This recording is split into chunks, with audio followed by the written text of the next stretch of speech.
Ces derniers mois, nous avons, en scrutant l'actualité nationale, nous avons remarqué que l'intrusion frauduleuse dans les systèmes informatiques des institutions financières, aussi bien des banques que des canaux de transfert, ont fait la une des journaux.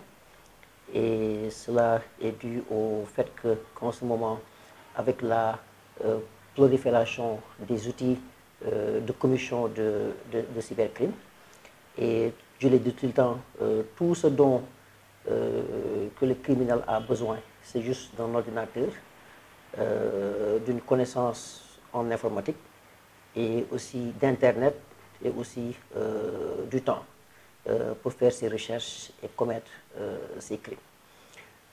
Souvent aussi, on a constaté que du fait de l'interconnexion du système bancaire, du système financier, des logiciels, naturellement, sont utilisés.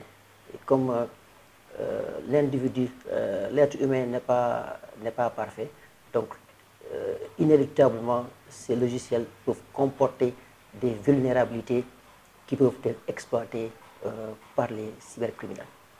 Et aussi le profit élevé et le risque faible d'être appréhendé font que beaucoup de jeunes, plus particulièrement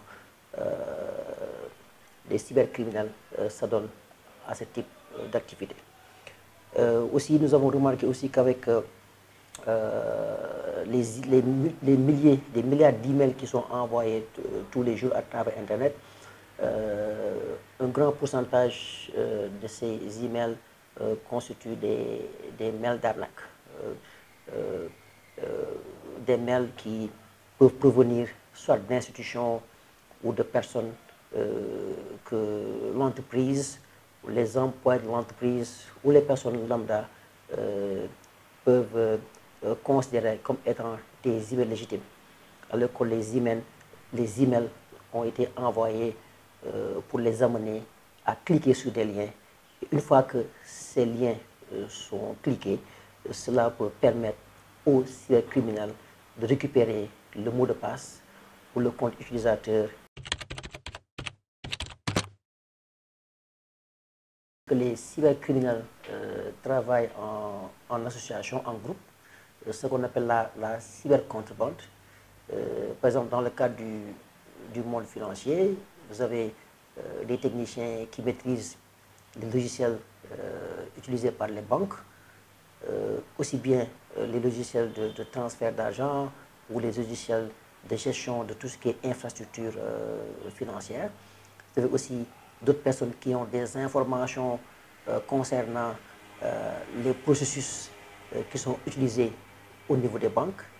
Et en dernier, des personnes qu'on appelle communément dans notre jargon en anglais les money mules, les mules d'argent, qui sont des personnes vers qui les sommes d'argent volées sont transférées et qui à leur tour les récupèrent pour le partage final.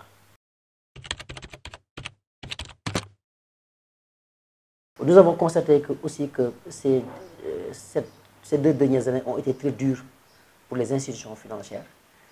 Nous avons eu, il y a quelques années, l'exemple de la Poste, qui a perdu des centaines de millions. Il y a aussi la BCEAO qui a intercepté des transactions frauduleuses qui pouvaient causer des dégâts et des préjudices énormes à coût de milliards. Il y a aussi l'année dernière, c'est les journaux qui l'ont relaté, au niveau de la CBAO, avec l'incident informatique qui leur a causé une perte de presque 1 milliard, et plus récemment le problème avec la CBAO. Et encore une fois, il faut se mettre l'idée en tête que nous, consommateurs, sommes aussi victimes de ces cybercriminels. Comme je l'ai dit, beaucoup de Sénégalais se sont vus ou ont vu leur compte bancaire vidé par les cybercriminels. La sécurité à 100% n'existe pas et tout est une question de temps. Du fait que l'être humain est le maillon faible de tout dispositif de sécurité, donc toute politique de sécurité doit tourner autour de cet être humain. Cet être humain peut être l'employé de la banque, ça peut être aussi nous, utilisateurs du système bancaire. Parce que souvent les gens s'appesantissent sur les banques, les institutions financières qui sont victimes de ces cybercriminels, mais les utilisateurs que nous sommes peuvent aussi être victimes de ces cybercriminels. Parce que nous avons eu beaucoup de cas où des Sénégalais ont été victimes, ont vu leur compte bancaire complètement vidé.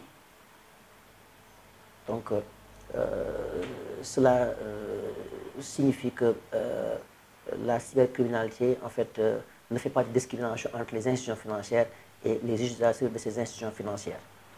Il y a aussi la sensibilisation, parce que les banques doivent être sensibilisées, le secteur financier doit être sensibilisé, aussi les utilisateurs de ces systèmes d'information. Il y a aussi mettre en place des politiques de détection, de prévention et de réponse à ce type de cyberattaque. Et aussi pour l'État de mettre en place, je l'ai dit tout le temps et je ne cesse de le répéter, la gestion de la cybersécurité au Sénégal est dispersée.